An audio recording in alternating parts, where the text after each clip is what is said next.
In 2018, Rebecca Dawes and I set up the Rural Youth Project. Our mission was to encourage young people to remain in rural areas by building their leadership, enterprise and activism skills. Our target age group is 18 to 30-year-olds. In the spring of 2022, the Rural Youth Project piloted 3 ideas hacks to encourage young people aged 18 to 30 to reimagine rural places and also sectors in the agri-food industry. One of these hacks was in Kent, funded by Kent County Council, and the aim of it was to encourage young people to consider a career in Kent's fresh produce, food and agriculture sectors. 3 ideas came from the hack, and the Farmers Club Charitable Trust Snapshot Study allowed me to look at the practicalities of how these ideas might work. So I interviewed a number of people. Idea 1 was for business operators to run taster days to give insight to the roles and career opportunities for young people in Kent. What the businesses said that I spoke to was to target colleges and universities, invite young people for a taster morning or afternoon, involve the young people from their own business to show the participants around the departments, to explain the roles and the opportunities, and to talk openly about what they love, the reality and their hopes for the future. To give the taster participants details of real, temporary and permanent job opportunities, the company's benefits, career opportunities, and also salary, pay and conditions, and set up an email address for participants to apply for the real jobs that are available from that company. The second idea was the creation of seasonal youth living accommodation, which could be glamping or a van park, which would also attract backpackers, as happens in Australia. These camps would be independent of the employer, and they would be established within areas with a lot of temporary employment roles, and they might help to address the labour crisis that fresh produce and agricultural businesses are facing, at least in part.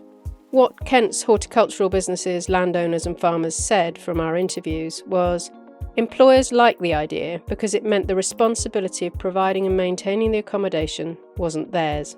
Employers also felt that the glamping/camping site could be operated by the employer or could be franchised out to a specialist glamping provider, perhaps somebody who had experience in tourism. Landowners were less receptive to the idea unless they had this experience of tourism and hospitality, which is probably understandable. Where landowners had the experience within these sectors, they saw this opportunity as lucrative, but needing tight management to ensure that those using the site were over 18, were working for a local fresh produce or food business, had a visa to work, or were native to the UK, and paid for their berth in advance of staying. They also felt that employing security and pastoral care staff, like they do with Camp America, would be really important.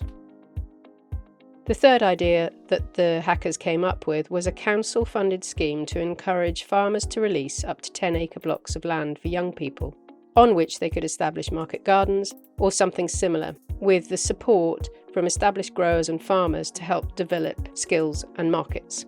The feedback from farmers and young tenants was that farmers and landowners were keen to support entrepreneurial, hard-working young people with ability and knowledge in horticulture or agriculture, and that it would suit young people keen to become market gardeners, direct sellers of veg, fruit or meat, or cafe and restaurant operators employing a young person to grow the produce.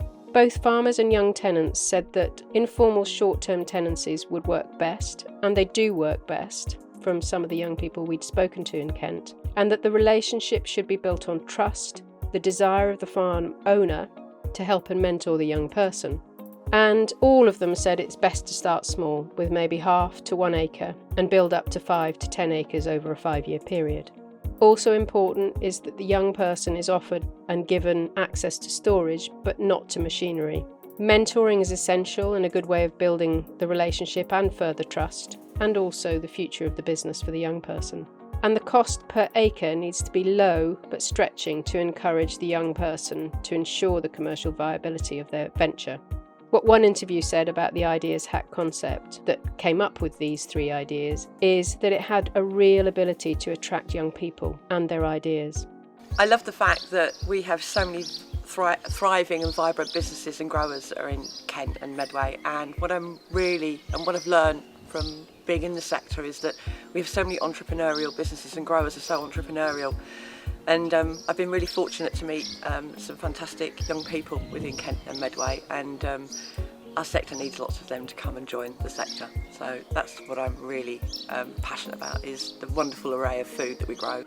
That engagement piece that you've created with the Rural Youth Project, I've seen transformations happen in hours here. It's been amazing in terms of what you've brought with the Rural Youth Project. And when I saw you talking about the project and what you've been doing in Scotland and overseas with these ideas of the hacks and the festivals, and it was just like, we need that here in Kent. We absolutely need that here in Kent and Medway. If young people had an opportunity to hear our sector through that lens, they would be so engaged, and the proof of the pudding has been this weekend, without a shadow of a doubt. It gives existing businesses and communities almost permission to try and do things differently. And of the 30 young people that attended the Rural Youth Project Ideas Hack in Kent, all of them said that they would consider a career in the fresh produce or agriculture sectors. And I would say only 10% of them were thinking about it already before the hack. Thank you to the Farmers Club Charitable Trust for this opportunity, which has helped inform our future work and the lives of young people in rural areas.